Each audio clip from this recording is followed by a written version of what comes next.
जय छत्रपती शिवराय। तर मंडळी, आम्ही घरामध्ये ना आमचं जे काही काम सुरू असतं रोजचं, तर त्या धावपळ सुरू असते।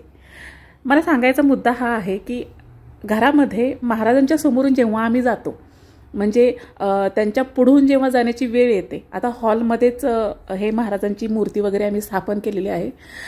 तर आता हे घर छत्रपती शिवरायांचंच आहे, आम्ही त्यांच्या घरामध्ये राहतोय ही गोष्ट वेगळी। पण त्यांच्या समोरून जाताना पण आम्ही ना कधी असं पाय आपटत जाणं किंवा असं कुठल्याही प्रकारे तिथे फोटो काढणं, काय करणं, किंवा घरामध्ये काही जर आमच्या इव्हेंट असेल तर तिथं ते महाराजांपर्यंत ते न जाऊ देणं, या गोष्टींची मी खूप काळजी घेतो।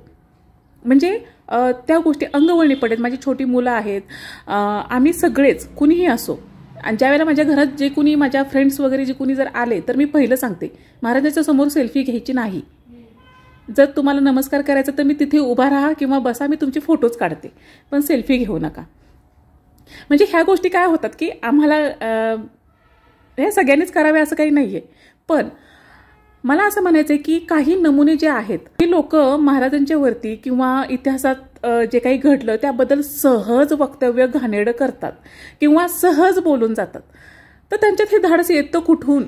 आम्हाला घरातून त्यांच्या समोरून जाताना आमचं धाडस होत नाही, पाय आपटून साधं चालायचं, तर ह्या लोकांना हे बोलण्याचं धाडस येतच कुठून? आणि दुसरी गोष्ट, ज्या वेळेला अशी लोक ही काही बोलतात तेव्हा त्यांच्याकडून माफी मागितली जाते।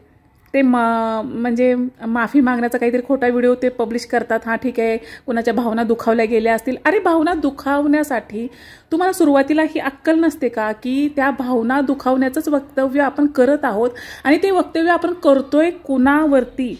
म्हणजे जी समोरची व्यक्ती आहे, आपल्या घरामध्ये आपले आई वडील असतात, तर त्यांच्यासमोर बोलतानाही आपण किती विचार करून बोलतो, आणि ही लोक सहज बोलतात। म्हणजे ह्यांना भीती राहिलेली नाहीये, ह्यांना अजिबात भीती नाहीये। जर भीती असती ना, बरं ही भीती कसली? आदरयुक्त भीती असणं वेगळं असतं।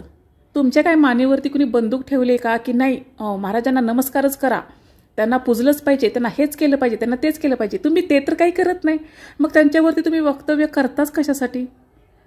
दुसऱ्या धर्मावरती टीका कराच कशासाठी? तुमच्या धर्माच्या गोष्टी असतात त्या गोष्टी श्रेष्ठ असतात, आणि दुसऱ्याच्या धर्मातील गोष्टी खराब असतात असं कुणी सांगितलं? महाराजांच्या रयतेमध्ये सर्व समाजातील सर्व धर्मातील लोक होती, मग आपण कोण आहे बोलणारं?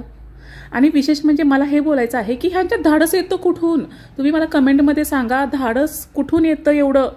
आम्हाला साधं इथून महाराजांच्या समोरून चालताना एवढी भीती वाटते, आमची आदरयुक्त भीती, हां आदरयुक्त भीती असते, तर ते वक्तव्य करताना ह्यांना लाज कशी काय वाटत नाही?